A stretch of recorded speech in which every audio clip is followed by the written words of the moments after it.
It was weird, but we became a family. So it's been a month since Teenage Mutant Ninja Turtles Mutant Mayhem came out, and only now have I gotten around to actually seeing it. Judging from the trailers and marketing alone, I was pretty hyped up for this movie, and I would have seen it far, far sooner had I not been busy for the entire month of August. But having come back from my massive side hustle YouTube break, I was kind of expecting a movie like this, a movie akin to the likes of Puss in Boots, The Last Wish, and The Bad Guys, and Mitchells vs. Machines, and Spider-Verse, to have more of a murmuring going on by the time I arrived back. I mean, like, these were all massive movies which rippled into the animation industry. It had such a large impact. But this movie seemed silent looking at it just 3 weeks later. Why? Is it because we have had it multiple times before? Is it a Teenage Mutant Ninja Turtles thing? Why is it when I come back around to seeing this movie in cinemas finally, I'm literally only sharing the auditorium with 4 other people? And one of them I brought with me! Or some of the guys want to see a movie and I try to talk them out of it. Leo! What? You watch a movie with a human? This movie had a lot of things going right for it. It has a stellar cast lined in, but not as the main protagonist, to Chris Pratt Mario movie us. It has the weight of powerhouse Seth Rogen in the writer's chair. And though their entire filmography isn't for everyone, or anyone, the whole thing, clearly they have done enough right to garner the accolade that is their status in the industry. It has an immediately refreshing concept, taking the Turtles back to their younger teens to reignite the directions for each of their personality traits with a new slicker paint and a mild name change. And it has that animation where it's all just mwah. It's the sketchbook flair effect of animation. It's the hyper-stylized art style that brings in so much more animation prowess and wonder against the usual generic schmuck of boss baby design that was the last decade of animation tropes. And yet here we all stand, whelmed. Sort of. Reviews for this movie are positively glowing. Clearly, it resonated in some way with an intriguing premise and profitable brand and decent enough execution, which you can surmise from practically any given screenshot of this movie. But you know what this movie just doesn't have?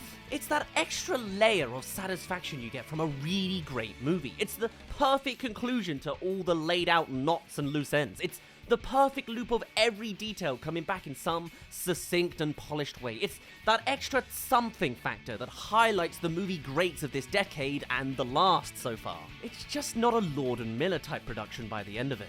The writing is just naff.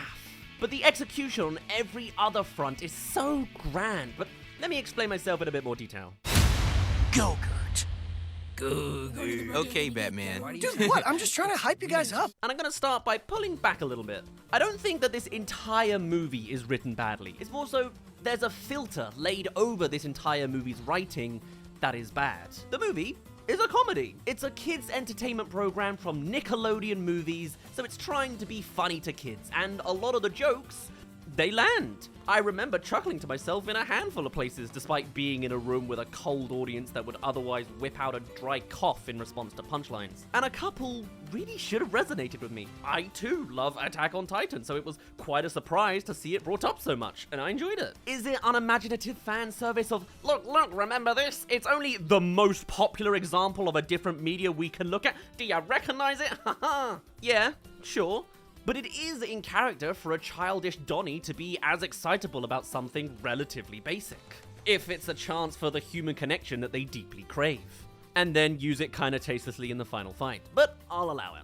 Even the other jokes like surnames and Leonardo should be pretty entertaining to me, especially because I actually have a connection to having a surname like Nardo. Like, that shockingly hit pretty close to home, if not just a little bit off. Wild.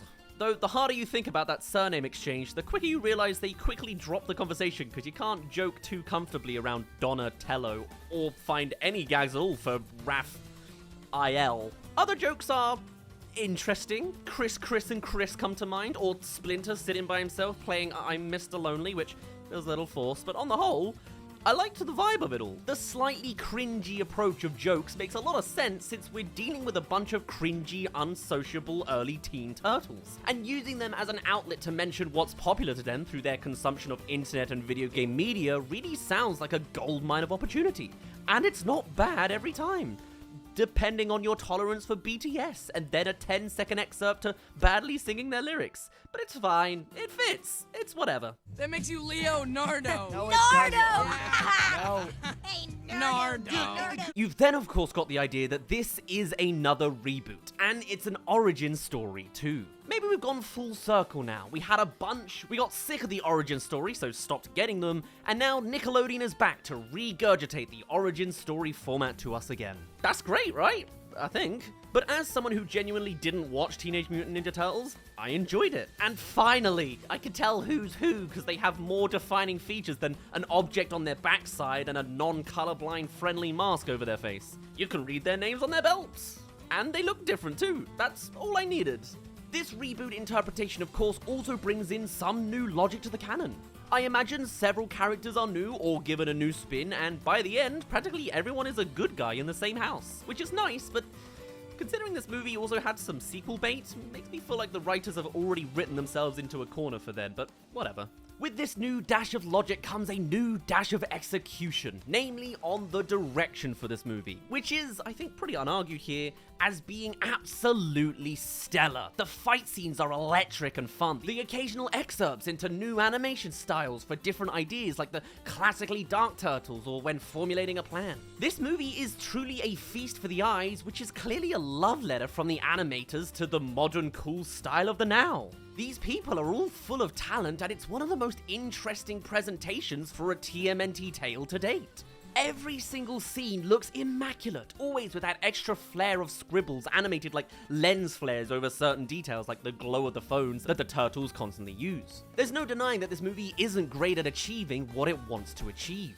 And that there's real passion here, from the animators, the voice actors, the director, the sound design, and the soundtrack in most places, but God, there's just one glaring issue in the center of this movie I can't get over. It's the main plot. It's the main story. It's that villain. And that entire final act.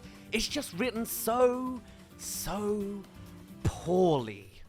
Oh my God! Oh my, I'm gonna be sick. Leo, what happened? Is Donnie bleeding? It was an accident. Everything I've been mentioning up to now has been beating around the bush. I have been mentioning every little thing around the elephant in the room that is the abysmal main plot strung through the center of this movie. Because when we're focusing on the characters and their foundations and developments, it's great.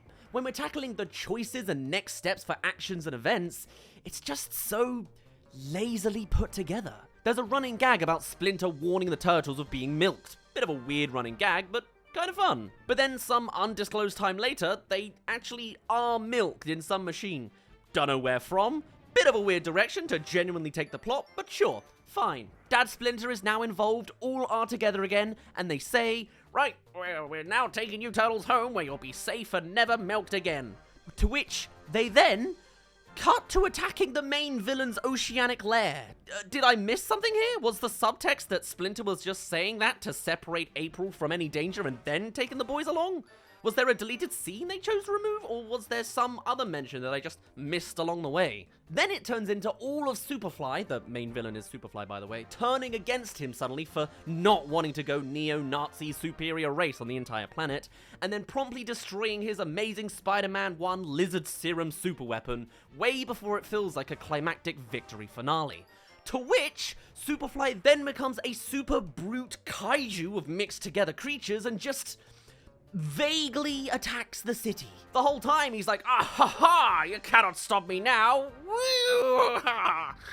But like, what are you actually doing at this point? Stomping around? Property damage? There's no super weapon or anything, it's just another Godzilla, vaguely being a nuisance. The whole time everyone's like, oh no, he's destroying the city, my precious property, But like, the stakes have fully just fallen apart. But even as the big final moment comes to hit Superfly, it feels like the voice actor was just told to act like a random deadbeat supervillain in a kid's roleplay session. You can't stop me. What, you think that's gonna do something? Of course not, because I am huge and I am Superfly.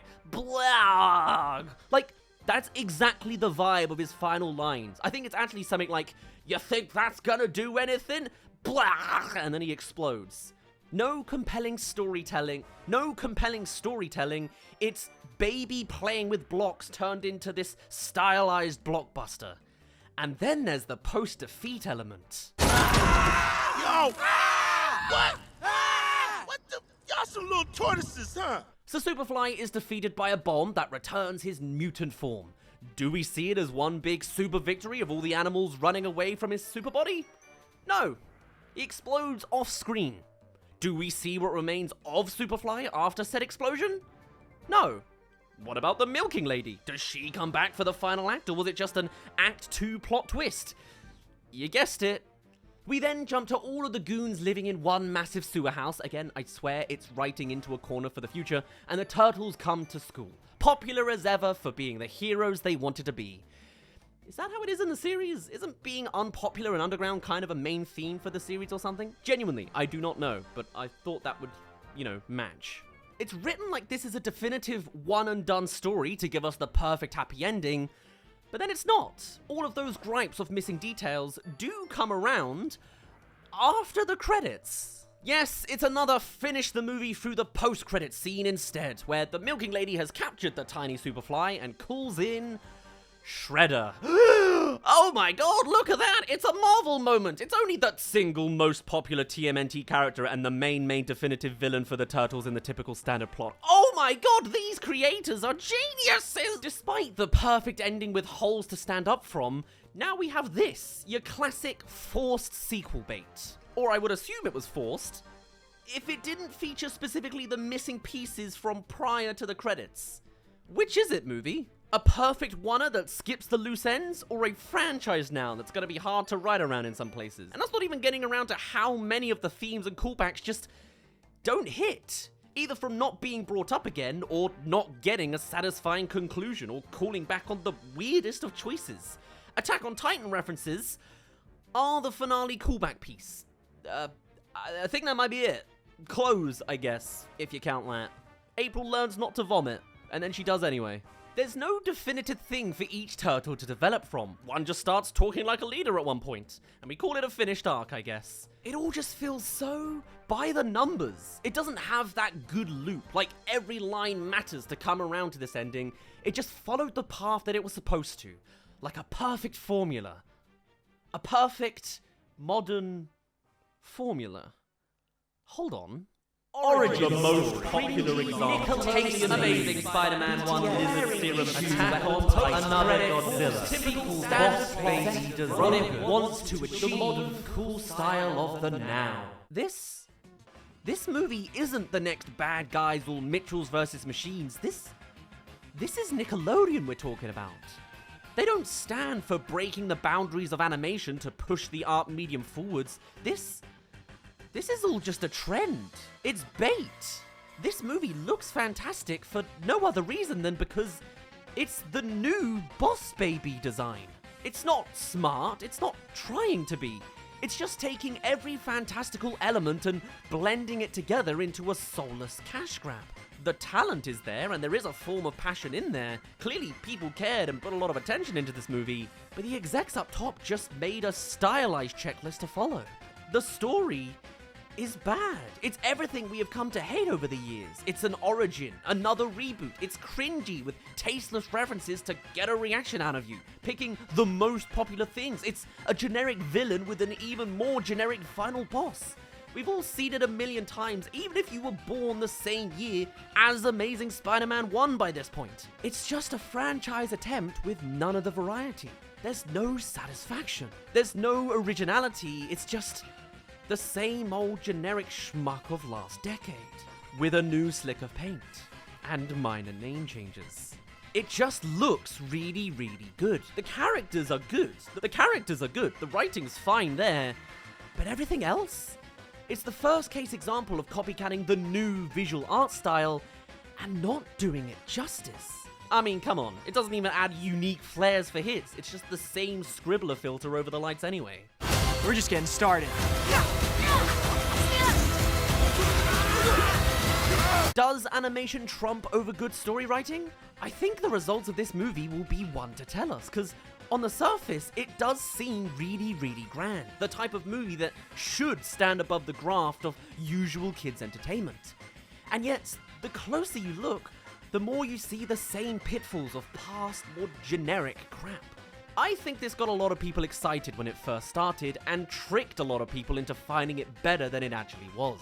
But what will be the long-term impact? Well, if cinema screenings are dead just 3 weeks later, I wonder if the lack of pizzazz will continue to bury this movie out of the public consciousness. Despite having such a nice new shiny look, I for one hope it doesn't become the new long-term popular choice. I'm awaiting a kind of anti-cult following for this movie, or for a more positive spin, more of an attempt in the lined-up sequel movie. Maybe doing something a little less safe, you know? If it's popular and profitable enough from that first wave, we're getting a second movie anyway. Now give the writers the wings to actually produce something compelling on the events front. Because they can clearly write good characters and decent jokes. You've got permanent Team Seth Rogen there for a reason. Use him to his fullest potential this time. Or else, this will just be the new design of future Boss Baby Productions. Can you imagine?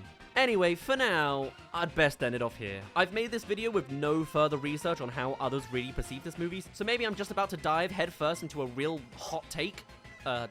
Oops. Yeah, no, Rotten Tomatoes really likes this movie. Oh, I'm in danger. My name's been Daz. You didn't really care. And I'll see you in a bit.